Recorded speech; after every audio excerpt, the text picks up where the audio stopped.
one thing that Allah Rabbul Izzah specifies Ramadan for, it is the fact that this is the month in which the Quran came. قال تعالى شهر رمضان الذي أنزل فيه القرآن. This is the month of Ramadan in which the Quran came down. But what is so special about the Quran? Young ones, listen carefully. On this planet, there is nothing more valuable than the Quran.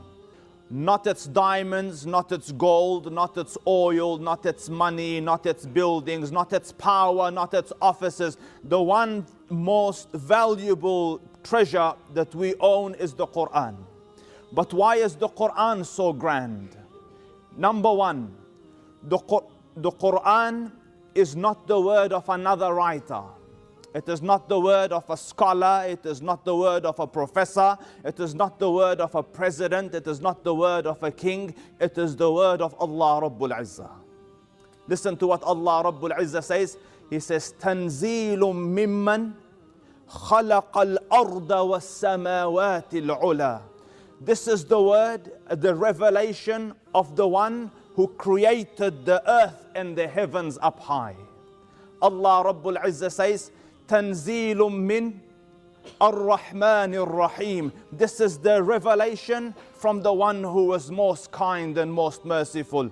And then Allah Rabbul Izzah says, this is the revelation min hakimin khabir, from the one who is 100% wise, like all wise and all aware. This is the words of Allah Rabbul Izzah. And I want you to try to understand what that means. Because the word of Allah is not like the word of another. The word of Allah Rabbul Izzah is powerful. Whenever Allah Rabbul Izzah wishes for something, He wants something. Imagine He wants to create another you. He Azza wa Jal just says it. إنما أمره إذا أراد شيئا أن يقول له كن فيكون. Allah Rabbul Izzah just says, be, and it will be. So if Allah wanted to create another earth, He Azza wa Jal just says, kun fayakun, be, and it is. That is the power of the words of Allah Rabbul Izzah.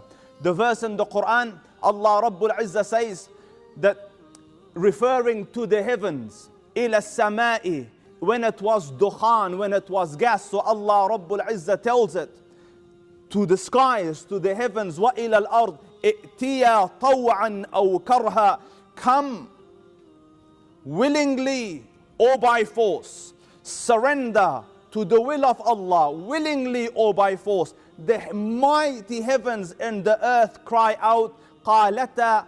They both said, as in the heavens and the earth, we come in willing obedience. This is the power of the word of Allah Rabbul Izzah. He is the King of kings and the Master of masters and the creator of everything. It is so powerful a word that Allah Rabbul Izzah says, لو أنزلنا هذا القرآن على جبل. If we had revealed this Quran on a mountain, لرأيته خاشعا متصدعا من خشية الله. You would have seen the mountain crumble, pulverized under the might of the word of Allah Rabbul Izzah. Allah tells the Prophet, we revealed upon you a heavy word. And subhanallah, the recitation of the Quran is a heavy thing. One of the scholars in one of the countries visited a sick person. He placed his hand on his chest and read a verse. They say the house shook out of the power of the word of Allah Rabbul Izzah. Therefore, this is the Quran. This is the Quran, the word of Allah Rabbul Izzah. What was it? Therefore, Allah sent it balaghan linnas, as a propagating message to humankind, as in something that will go through time and space, that will be called out through the annals of history, that will be rehearsed and revised, that will be taught over and over again, so that it is a message that goes through time and space. What is in this message? Allah Rabbul Izzah says, in it, one of the things is warnings. because we were not aware that there's a Jahannam. So Allah told us, listen, a Jahannam is coming. Listen, Adhab is coming. Listen, you will die. Listen, angels will test you. In it is warnings, and in it is glad tidings. Bashiran wa nadhira, a source of glad tidings and a source of severe warnings. It is also a source of rahmah. Allah Rabbul Izzah with regards to it says, Ya ayyuhan nas, O humankind, قَدْ جَاءَتْكُمْ مَوْعِظَةٌ مِّن رَبِّكُمْ, there has come to you heed from your Lord, وَشِفَاء, and cure, لِمَا فِي الصُّدُورِ, for the sicknesses that are in your chest.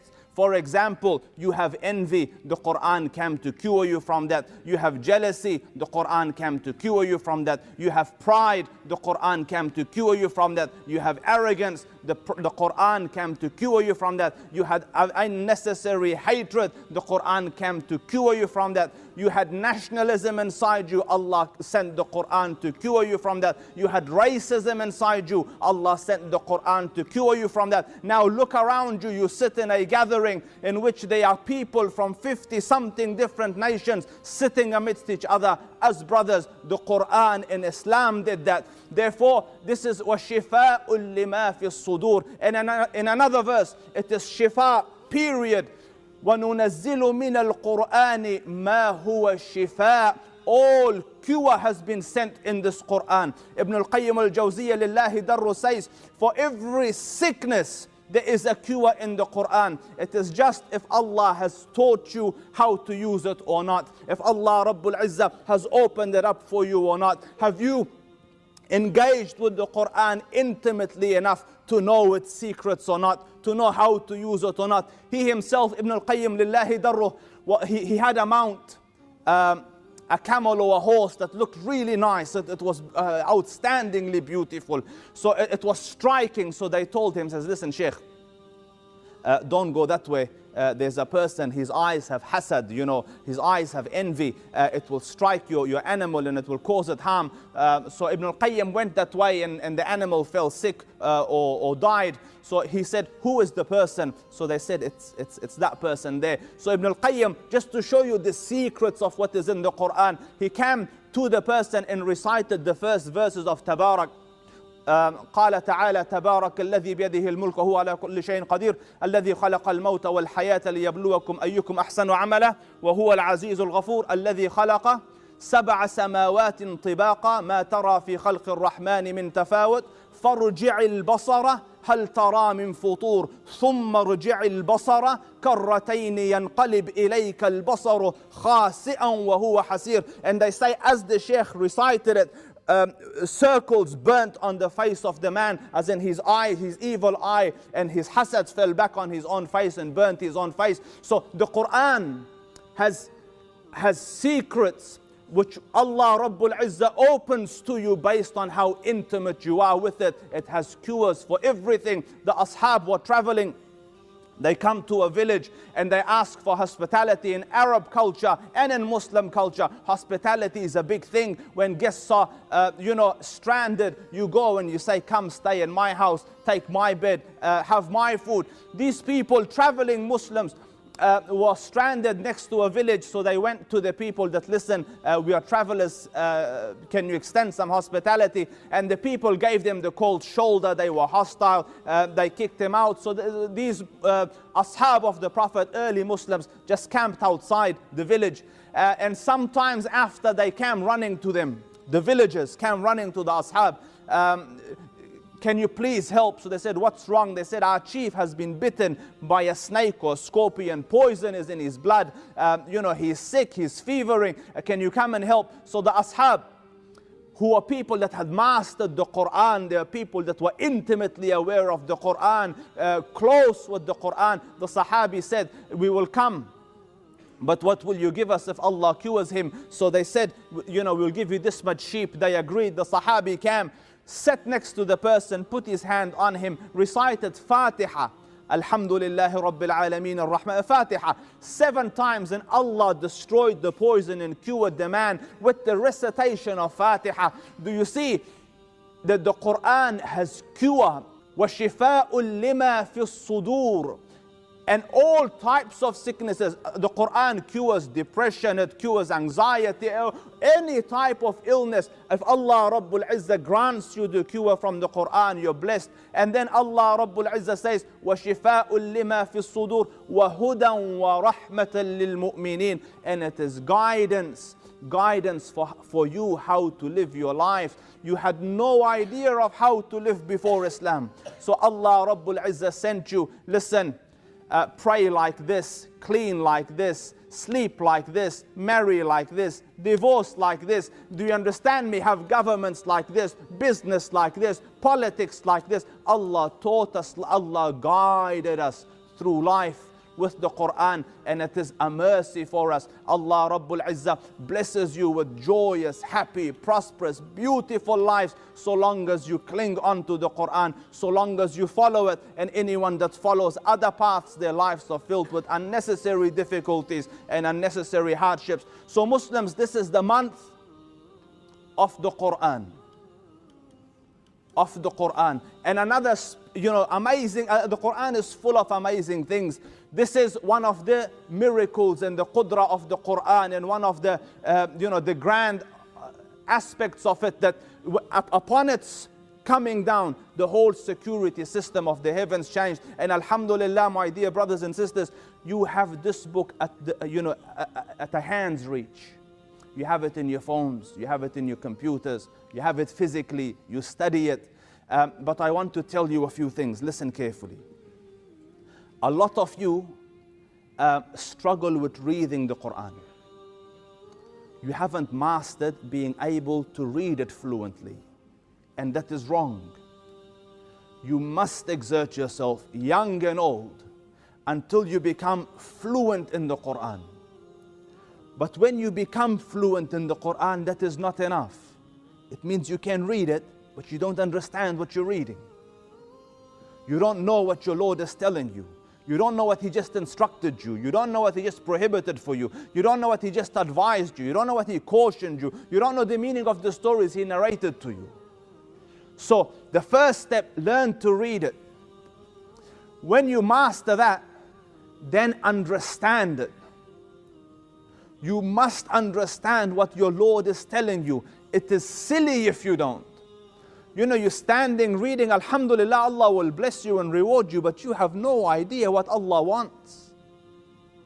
And thirdly is, after you have understood it, you've reached the place, you've exerted yourself, you've studied it for years, night and day, you're trying to understand what Allah says, you listen to sheikhs, you sit at the feet of the scholars, you open books, you listen to lectures. After a while, alhamdulillah, masha'Allah, tabarakallah, you'll stand in salah and you will read, and it will be as though Allah Rabbul Izzah is talking, and you will understand it like that. And once you understand it, then it becomes necessary and obligatory to follow and obey it.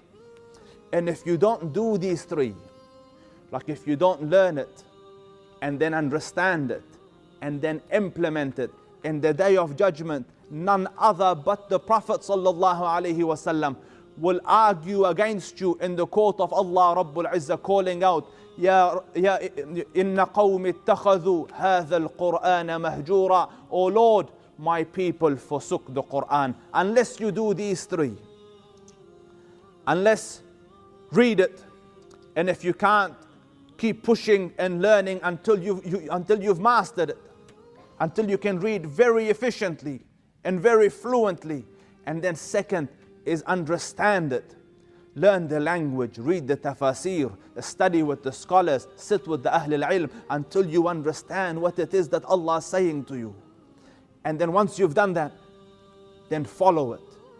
Obey the halal and obey the haram. If He says do this, do it. And if He says don't do. Otherwise, the Prophet will complain against you in the day of judgment to Allah Rabbul Izzah, saying, Ya Rabb, my people forsook the Quran. Ya Rabb, your word came. The word of Allah came. The word of the Creator of the heavens and the earth came. The mighty word of Allah, and people discarded it and disregarded it. It will be a huge sin. So this is the month in which we polish up the Quran. And every night, at the very least, at least try to understand one verse. Because you go to Taraweeh, the Sheikh reads a juz or a bit more and you haven't understood a word. Come home, open the, the tafsir, go online, go to a sheikh, sit with scholar. At least one verse, try to understand from what you have recited. So the wajib of tadabbur is lifted. Because the Quran was sent لِيَدَّبَّرُوا آيَاتِهِ, so that you think and reflect on its words. But if you can't understand, you can't do that. So you must. May Allah Rabbul Izzah bless you and your families and accept your ibadah and your siyam and your qiyam in this month.